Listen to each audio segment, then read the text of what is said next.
ये इसका FPC connector है, ये देखिए ये टूटा हुआ है यहाँ से, ये देखिए। ये मेरे पास दूसरा मदरबोर्ड है, इसमें से निकाल के हम इसमें जो है इंस्टॉल करेंगे।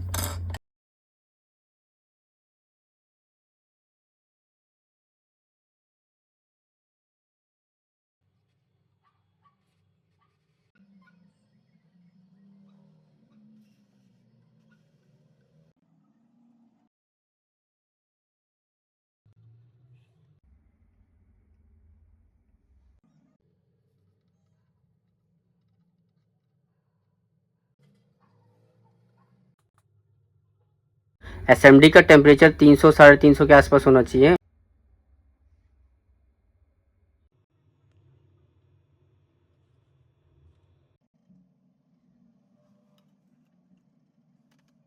दोस्तों एफपीसी कनेक्टर इंस्टॉल हो गया।